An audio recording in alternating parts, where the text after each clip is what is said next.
थोड़ा भाव में आइए, थोड़ा आंचल सिर पे ले लीजिए। लगे कि आपकी नई नई शादी हुई है और आपके पति आपको बहुत परेशान कर रहे हैं। शादी हुई है कि नहीं आपकी? अभी नहीं हुई है। कब तक करने का विचार है? कुछ सोचा है मन में? कह रही है सब धोखेबाजी मिल रहे, कहाँ से करें। लेकिन लड़के भी ये सोचने लगे कि सब धोखेबाजी मिल रहे तो सबको कुंवारा रहना पड़ेगा, लड़का को भी और लड़की को भी। ये गलत बात है, सब धोखेबाज नहीं है। सब लड़के भी धोखेबाज, सब लड़कियां भी धोखेबाज नहीं, लेकिन है कुछ कुछ लोग ऐसे, कुछ लोग हैं बस, सब लोग नहीं है। सब लोग होते तो डेली शादियां नहीं हो रही होती। हाँ, तो शादी करा, अच्छा जीवन साथी चुना, समय दो करके पहले चुना समझा, ओकरा बाद से ब्याह करा। मतलब ऐसे तत्काल के सब कुछ झटके में ना, जल्दी के काम शैतान के होला।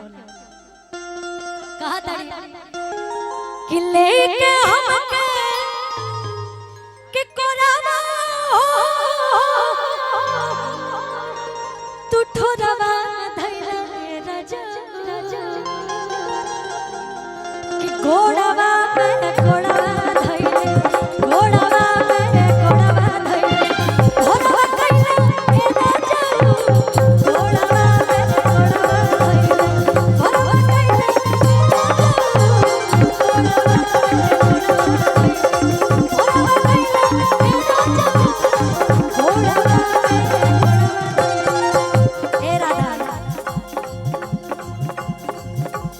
लेके हमके कोरावा कोरावा धैला राजा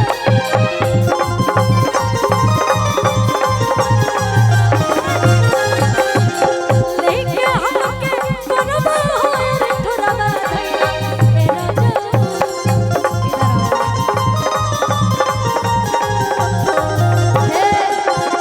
ऐसे ऐसे करो, ऐसे मुझे आता नहीं है, मैं बस ऐसे ट्राई कर रही हूँ। घोड़ावा घोड़ावा धैले, घोड़ावा घोड़ावा धैले, घोड़ावा कैले ए राजा, घोड़ावा कैले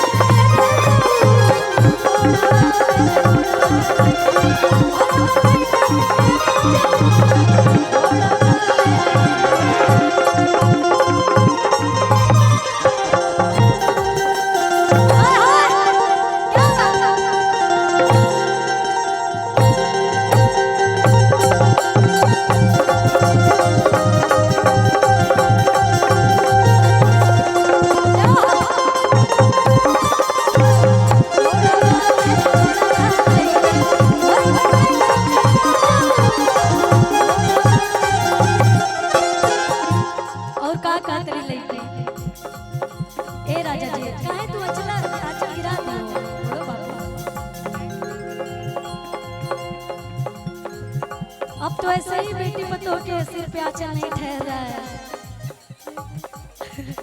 काहे नाम और घुसवा रही है। तने घूंघट निकाल बा, कितनी सुंदर लगे, सच में बता रहा, कसम से नजर ना लगे। और कहा कहता रही कि लाहे लाहे खेला सब खेल गईला, अभी नए ऑर्डर के बॉर्डर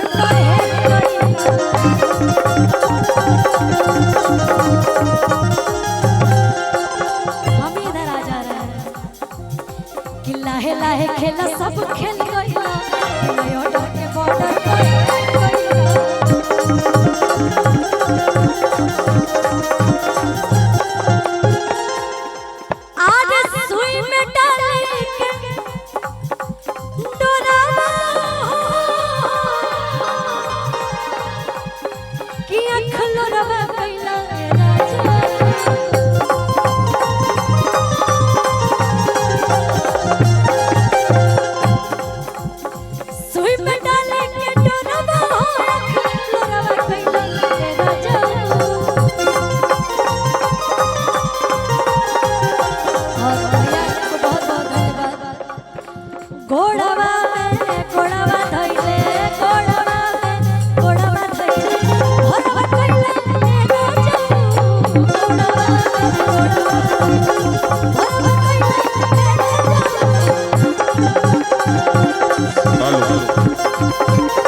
पेट्रोल पंप के मालिक श्रीमान अमरिंदर सिंह जी की तरफ से हजारों रुपया के आशीर्वाद दिया। बहुत बहुत धन्यवाद। एगो गीत हमार गोलू भैया क्या ले, जब कटनी होत रहे, अभी गेहूं के धान के कटनी, गेहूं के कटनी हुआ है ना, तब ना धान रोपाया है, गेहूं के कटनी भइल त एगो गोलू भैया के गीत आई, बड़ा हमरा अच्छा लगा कि ये हो भौजी करब ना कटनी, ये हो भौजी करब ना कटनी, बोला ना सधनिया खइबो करब, ये हो भौजी करब ना कटनी, बोला ना सधनिया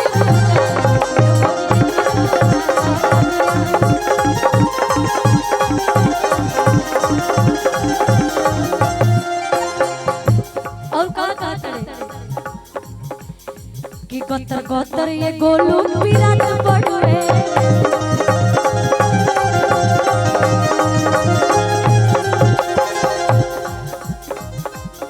कि सोनू सोंग दिल दौलत न जात पड़वे,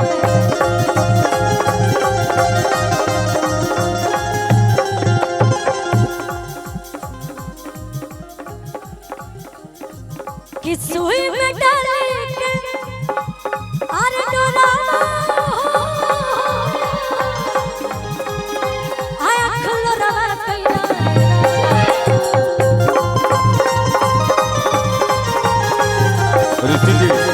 ऋषि जी आर्यन बाबू को मंच तक लाया जाए। ऋषि जी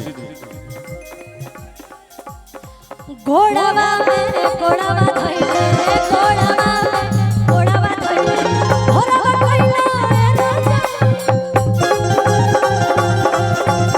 घोड़ावा